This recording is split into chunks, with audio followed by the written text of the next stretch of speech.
राष्ट्रवादीचं निवडणूक आयोगाला पत्र बघायला मिळतंय।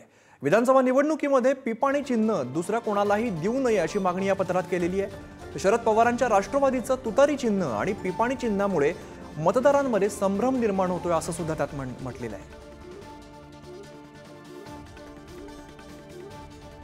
तर विधानसभा निवडणुकीत पिपाणी चिन्ह कोणालाही देऊ नये अशी मागणी या पत्रातून करण्यात आलेली आहे। शरद पवारांच्या राष्ट्रवादीचं तुतारी चिन्ह आणि पिपाणी चिन्हामुळे मतदारांमध्ये संभ्रम होत असल्याचं म्हटलेलं आहे।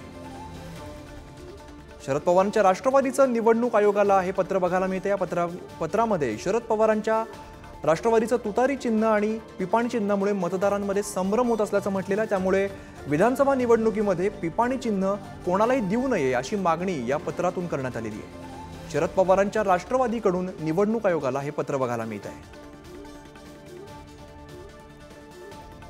आपण लोकसभेला बघितलं होतं, शरद पवारांच्या राष्ट्रवादीचं तुतारी चिन्ह होतं आणि काही उमेदवारांना पिपाणी चिन्ह सुद्धा मिळालेलं होतं। त्यामुळे शरद पवारांच्या राष्ट्रवादीचं असं म्हणणं होतं की यामध्ये मतदारांमध्ये संभ्रम निर्माण होतोय।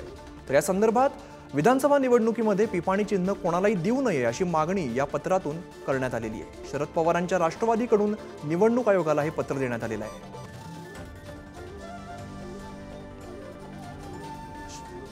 शिवाजी काळे आमचे प्रतिनिधी अधिकची माहिती देतात। शिवाजी, शरद पवारांच्या राष्ट्रवादीचं निवडणूक आयोगाला पत्र बघायला मिळत आहे, नेमकं कुठले कुठले मुद्दे पत्रामध्ये बघायला मिळत आहेत? जी निवडणूक झाली त्यामध्ये तुतारी वाजवणारा माणूस याच्यासह पिपाणी हे जे चिन्ह होतं, या चिन्हातील देखील काही लोकांना ते चिन्ह मिळालं होतं। त्यामुळे अनेक ठिकाणी राष्ट्रवादी काँग्रेस शरद पवार यांच्या पक्षाचं हे चिन्ह आहे असं समजून लोकांनी मतदान केल्याचं बोललं जात आहे। आणि या सगळ्या पार्श्वभूमीवरती मोठा जो फरकाने जो विजय होणार होता तो जर पाहिला तर तो झाला नाही असं राष्ट्रवादीचं म्हणणं आहे।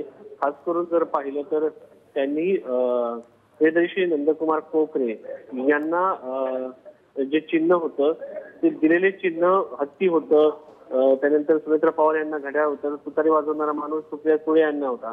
मात्र ज्या ठिकाणी जर आपण पाहिलं हार्मोनियम हे चिन्ह देण्यात आलं होतं लक्ष्मण राम कुंभार यांना, त्यामुळं मतांचं विभाजन झालं असं त्यांचं म्हणणं आहे।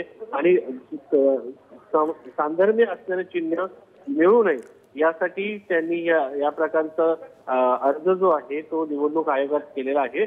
आणि प्रत्येक ठिकाणचं जे चिन्ह आहे ते देऊ नये असं देखील त्यांनी म्हटलेलं आहे। शेख सोहेल शाह इसुन शाह यांना देखील तुतारी हे चिन्ह होतं, हे बीडचे होते, त्यांना हे चिन्ह देण्यात आलं होतं। आणि बीडमध्ये जर आपण पाहिलं तर बीडचा उमेदवार या ठिकाणी उभा राहिला होता, खास करून बारामतीमध्ये।